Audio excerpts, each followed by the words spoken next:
வணக்கம் and welcome to the show. நீங்க பார்த்துட்டு இருக்கிறது டைமண்ட் ஹோம் அப்ளையன்சஸ் வழங்கும் ருசிக்கலாம் வாங்க. ஸோ இன்னைக்கும் இன்ட்ரெஸ்டிங்கான 2 ரெசிபிஸ் காத்துட்டு இருக்கு. அந்த 2 ரெசிபிஸை நமக்காக செஞ்சு காட்டுறதுக்காக நம்ம கூட இணைஞ்சிருக்காங்க யோகாம்பாலம்மா. உங்க நிகழ்ச்சிக்கு வரவேற்கலாம். வணக்கம்மா. வணக்கம்மா. எப்படி இருக்கீங்க? நல்லா இருக்கேம்மா. ஓகே, இன்கிரீடியன்ஸ்லாம் நிறைய இருக்கு. வித்தியாசமா நிறைய விஷயம் இருக்கு. பூசணிக்காய் இருக்கு. என்ன செய்ய போறீங்க? பூஷ்ணிக்காய் அல்வா, இது காசி அல்வான்னு சொல்லுவா. ஸோ இந்த பூஷ்ணிக்காய் நிறைய கல்யாணத்தில் சாப்பிட்ருக்கலாம் எல்லாருமே. அது ஏன் காசி அல்வான்னு வந்ததுன்னா அது நார்த்லேருந்து தான் பண்ணி வந்திருக்குது. ஸோ அதனால அதுக்கு பேர் காசி அல்வான்னு அப்படியே இதாகிடுது. இன்னொன்று வந்து மேங்களூர் போண்டா. மைசூர் போண்டாக்கும் மேங்களூர் போண்டாக்கும் என்ன வித்தியாசம்னு கேட்டால், மைசூர் போண்டா உளுந்து வச்சு அரைச்சி பண்ணுறது. அதில் வந்து தேங்காய் பல்லாம் நறுக்கி போட்டு பண்ணுவாள். இது வந்து மைதாவில் புளிச்ச தயிர் விட்டு மிக்ஸ் பண்ணி பண்ணுறது. ரெண்டுமே 2 வித்தியாசமாக ரொம்ப சுவையான ஒரு டிஷ். நம்ம முதல்ல மைதாவை வச்சு மிக்ஸ் பண்ணிடலாம். ஏன்னா அது கொஞ்ச நேரம் ஊறணும். மைதா மாவு கொடுத்துருவோம். இது மைதாவில் தான் பண்ணுவான்னு கேட்டால், மைதாவில் பண்ணினேன்னா நல்லா இருக்கும். எங்களுக்கு மைதா வேண்டாம் அப்படிங்கிறவோ கோதுமை மாவில் பண்ணிக்கலாம். ஆனால் கோதுமை மாவில் பண்ணினேன்னா இந்த அளவுக்கு சாஃப்டாக வருமானா வராது, கொஞ்சம் ஹார்டாக இருக்கும். ஆனால் பரவாயில்லன்னு பண்ணிக்கோங்க. இன்னொரு கப், 2 கப் மைதா. இதுக்கு அரிசி மாவு 2 ஸ்பூன் அரிசி மாவு போடுறேன். பச்சை மிளகா ஒரு 2-3 பச்சை மிளகா நல்லா பொடியாக கட் பண்ணி போட்டுக்கோங்க.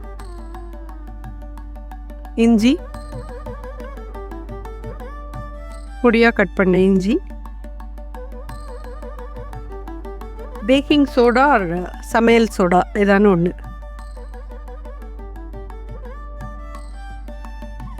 1/4 டீஸ்பூன் கிட்ட போடுறேன். உப்புமா,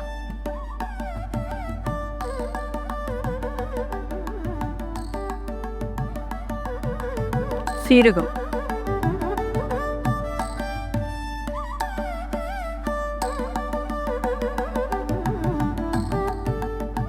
இது எல்லாத்தையும் நல்லா ஃபஸ்ட்டு மிக்ஸ் பண்ணிக்கலாம்.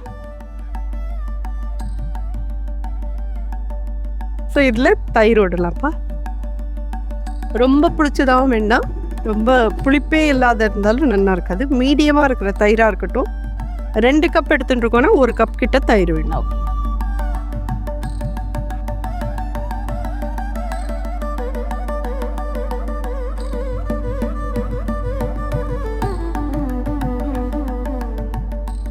தண்ணி கொடுத்துரும்.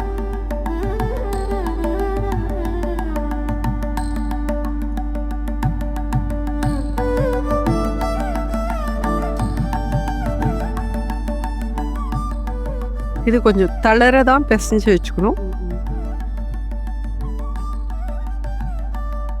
கொத்தமல்லி கொடுத்துருவோம்ப்பா.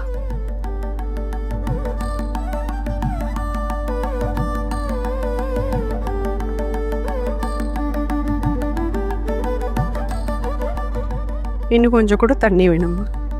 நம்ம 1/2 கப் தண்ணி விட்டோம். 1 கப் கிட்டக்க தயிர் விட்டுருக்கோம்.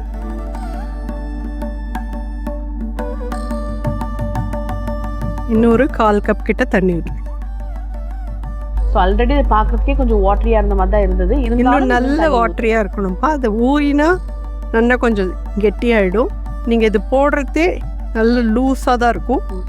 சுடுற எண்ணெயில் இது போடுறச்சு ஜம்முன்னு அப்படியே பொங்கி பொங்கி வருவது.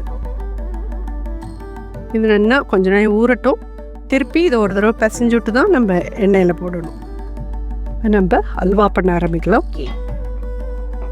நெய் கொடுத்துருங்கம்மா. நம்ம எடுத்துருக்கிற வெள்ளை பூசணிக்காய் கொஞ்சம் முத்தலாக வாங்கி பண்ணிக்கோங்க. எடசா இருந்ததுன்னா அல்வாக்கு அவ்வளோவா நல்லா இருக்காது. அது ஒரு 3/4 கிலோ பூசணிக்காய். தண்ணியெல்லாம் வடித்து எடுத்துட்டோம். முந்திரி பருப்பு கொடுத்துருங்க.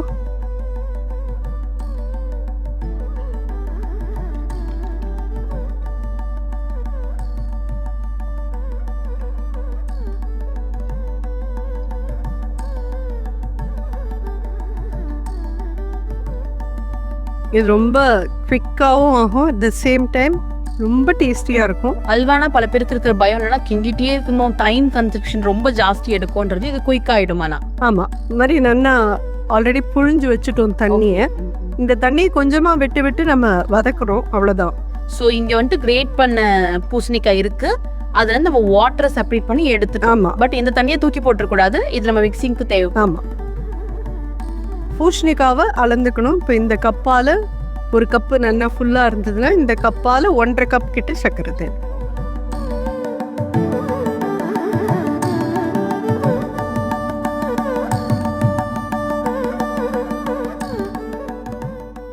இது எப்பயுமே பண்ற ட்ரிக் தான்.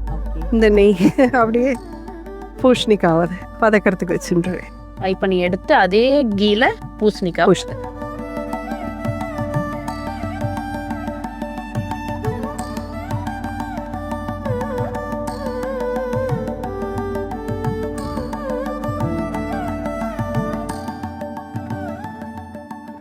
காசி அல்வா பூசணிக்காயில மட்டும்தான் ட்ரை பண்ண முடியுமா? ஆமா, இல்ல பூசணிக்காயில பண்றது மட்டும்தான் காசி அல்வான்னு சொல்லுவா. பாக்கி வேற எதுவும் பரங்கிக்காயில பண்றது ஒரு அல்வா உண்டு, அது பரங்கிக்காய் அல்வான்னு தான் சொல்லுவாளே ஒழிய இந்த அல்வாக்கு பேர் மட்டும்தான் காசி அல்வா அப்படின்னு.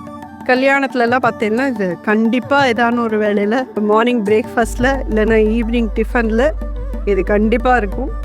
இது நோய் பெரிய பண்ணவே முடியாத டிஷ் அப்படின்னு எல்லாரும் நினைச்சிருப்பேன். இப்போ இந்த மாதிரி நல்லா வதக்கிட்டு இதுக்கப்புறம் கொஞ்சம் கொஞ்சமாக இதுலேருந்து புழிஞ்ச தண்ணியே விட்டு இதை வேக விடலாம். ஏன்னா அத்தனை தண்ணி நமக்கு தேவை கிடையாது, அதனால புழிஞ்ச தண்ணியை எடுத்து வச்சுட்டோம். தண்ணி குத்து இதில் ஒரு ஹாஃப் போட்டுக்கிறேன். நிறைய பேருக்கு இருக்க டவுட்னா இப்ப நம்ம அதுல தண்ணி நம்ம தான் வடிகட்டி எடுத்து திரும்பதுக்கு அந்த தண்ணி அதுலயே ஊத்துறோம் அப்படின்னு இது வேகிறதுக்கோசரம். ஏன்னா நம்ம ஃபுல் தண்ணியோட போட்டோம்னா ரொம்ப நாழி ஆகும். அட் த சேம் டைம் இதுல இருக்கிற இந்த கிரன்ச்சினஸ் போயிடும். ஸோ ஃபர்ஸ்ட் அது சாட்டே பண்ணும்போது ஒரு கிரன்ச்சினஸ் கிடைக்கும், அதுக்கப்புறம் அது குக் ஆகிறதுக்காக இந்த வாட்டர். ஆமாம். ஸோ இதில் இப்போ கொஞ்சமாக குங்குமப்பூ போட்டுடலாம்.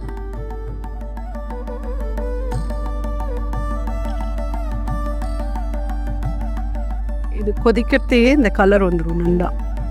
இது நல்லா கொதிக்கட்டும்.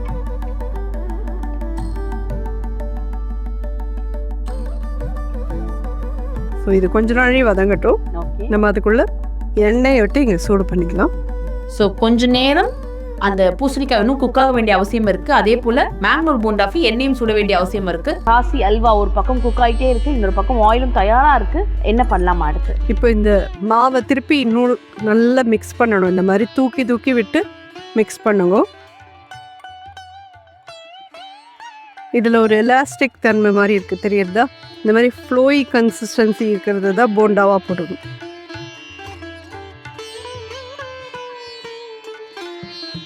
இதுவும் நல்லா சுருண்டு வந்துட்டுப்பா. இதில் சக்கரை போடலாம்.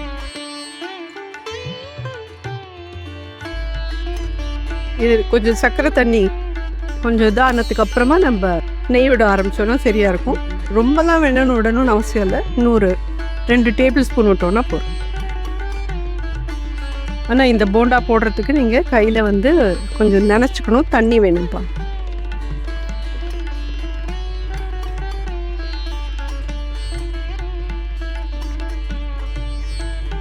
அதாவது எண்ணெயும் நல்ல சூடாக இருக்கணும். இதுக்கு சாதாரணமாக காய்ச்சல் இருக்கிற இதில் போட்டேன்னா இது அப்படியே பசக்குன்னு உட்காந்துடும். நல்ல பொங்க சுடுறதுல தான் இது பைப்பிங் வாட்டர் இருக்கணும். கையை இது மாதிரி தண்ணியில் நினச்சிக்கோங்க.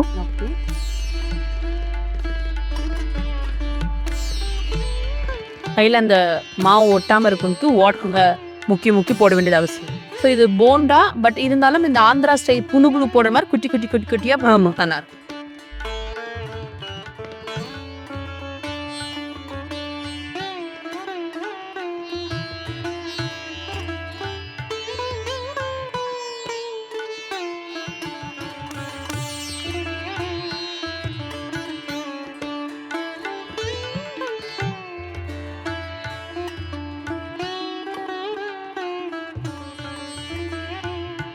சம்திங் இது சுட சாப்பிட்டு பாருங்களேன், ரொம்ப நல்லா சொல்லக்கூடாது. அவங்களுக்குலாம் ஒரு தனி ஒரு டெக்னாலஜி வச்சுருவாங்க. அவங்கெல்லாம் கொஞ்சம் ஏலக்காய் அப்படி கொடுத்துருப்பா.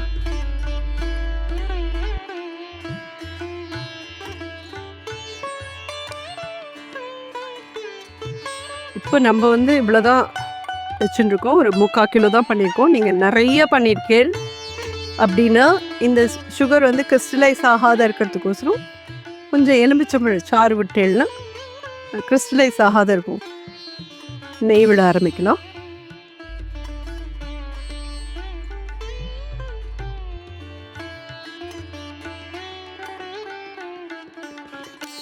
இது போர்வானா, இதுக்கு மேலே வேண்டாம்.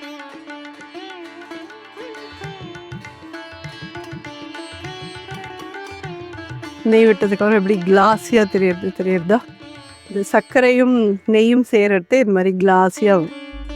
ஒரு சில ஸ்வீட்ஸ் ஆஃப் பண்ண பிறகு திக்கன் ஆகும், இது அது மாதிரி திக்கன் ஆகும், கண்டிப்பாக ஆகும். இது பார்த்தீங்கன்னா போண்டா தயாராகிருக்கு. போண்டாவும் ஒரு கோல்டன் ப்ரௌன் வர வரைக்கும் நம்ம பண்ணாக்கும்.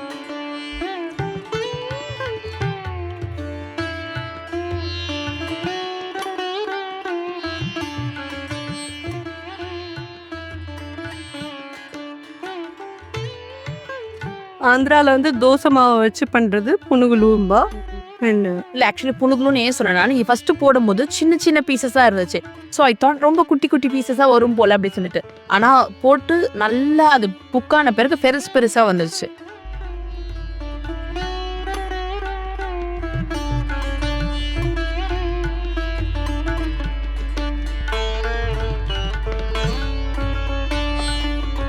இது ரெடி ஆயிடுத்துப்பா. ஓகே, அது என்ன இதில் இருக்க தண்ணியெலாம் அது போயாச்சு. அதாவது இது சுகரோட அது மட்டும்தான் இருக்குது. இதில் இப்போ வறுத்து வச்சுக்க முந்திரி பருப்பு தான் ஆயிடுச்சு.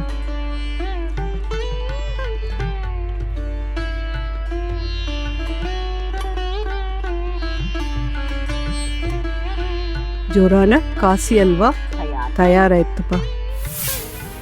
காசி அல்வா செய்ய தேவையான பொருட்கள்: முத்தலான பூசணிக்காய் ஒரு 3/4 கிலோ, குங்குமப்பூ, சர்க்கரை, ஏலக்காய் பொடி, முந்திரி, நெய். பூசணிக்காயை நல்லா தோலெல்லாம் எடுத்துட்டு கேரட் கிரேட்டரில் கிரேட் பண்ணி வச்சுக்கோங்க. சலடையில் போட்டு புழிஞ்சிடுங்க.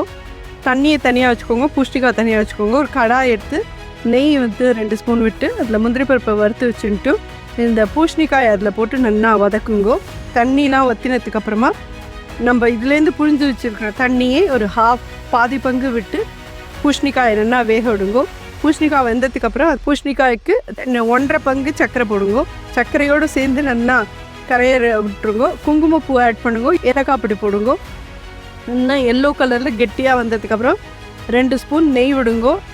முந்திரி பருப்பு மேலே தூவி ஜோரா பரிமாறினேன்னா காசி அல்வா வாசனையாக கமகமன் தயார். மேங்களூர் போண்டா ஒரு பவுல் எடுத்துக்கோங்க. 2 கப் மைதா எடுத்துக்கோங்க. 2 ஸ்பூன் அரிசி மாவு போட்டுக்கோங்க. பச்சை மிளகாய் பொடியாக நறுக்கிறது 4 போட்டுக்கோங்க. இஞ்சி ஒரு 1/2 பிஞ்ச் பொடியாக நறுக்கி போட்டுக்கோங்க. உப்பு போட்டுக்கோங்க. பேக்கிங் சோடா ஒரு 1/2 டீஸ்பூன் போட்டுக்கோங்க. சீரகம் ஒரு 1/2 டீஸ்பூன். 1 கப் தயிர் விட்டுக்கோங்க. தண்ணி 1.25 கப்பு கிட்ட விட்டுக்கோங்க. கொத்தமல்லி பொடியாக நறுக்கி போட்டுக்கோங்க. நல்லா மிக்ஸ் பண்ணி வச்சுட்டு 20 மினிட்ஸ் கழிச்சு திருப்பி அதை நல்லா மிக்ஸ் பண்ணிவிட்டு சூடான எண்ணெயில் ரவுண்டாக போட்டு பொரிச்சு எடுத்தேன்னா ஜோரான மேங்களூர் போண்டா தயார். மைசூர் போண்டா, காசி அல்வாப்பா. மெங்களூர் போண்டா தென் காசி அல்வா தயாராக இருக்குது. எப்பயுமே சொல்வேன் ஸ்வீட்டோட தொடங்குறேன்னு சொல்லிட்டு, பட் ரொம்ப சுட இருக்குது, பயமாக இருக்குது டேஸ்ட் பண்ணுறதுக்கு. அதனால் ஃபஸ்ட் இந்த போண்டாவை நம்ம தாக்குவோம், அதுக்கப்புறம் அல்வாவுக்கு போகலாம். நல்லா கிறிஸ்பியாக இருக்குது, உள்ள பிரிச்சா சாஃப்டாக இருக்குது, ஸ்மெல் அற்புதமாக இருக்குது, எக்ஸலண்ட்டாக இருக்குது. ஸோ இந்த மாதிரி கெட்டியான தேங்காய் சட்னி வச்சு சாப்பிட்டா ஈவினிங் டிஃபனுக்கு ரொம்ப ரொம்ப ஜோராக இருக்குது. பார்த்தீங்களா, மாமி எதாவது சொல்லுவாங்கன்னு தெரியும். அழகாக இருக்குது, சூப்பராக இருக்குது. ஆயில் கொஞ்சம் அதிகமாக இருந்தாலும் அப்பப்போ இஷ்டப்பட்டதுக்கு சாப்பிட்டு. அதாவது இது வின்டர்லலாம் ஆயில் தேவை, அதனால் நமக்கு இந்த மாதிரி நாளில் நிச்சயமாக இதை பண்ணி சாப்பிட்லாம். சம்மரில் இதை சாப்பிட்டுட்டு தனியாக குடிச்சுட்டு இருக்கிறத விட வின்டரில் சாப்பிடும் பண்ணி பார்க்கலாம். இது வின்டர், ஸோ கண்டிப்பாக ட்ரை பண்ணி பாருங்கள். அதே சுட காசி அல்வா, குயிக்கான அல்வா. அல்வா பிரியர்கள் சீக்கிரம் செஞ்சு சாப்பிடணும்னு நினச்சா காசி அல்வா கண்டிப்பாக ட்ரை பண்ணி பார்க்கலாம்.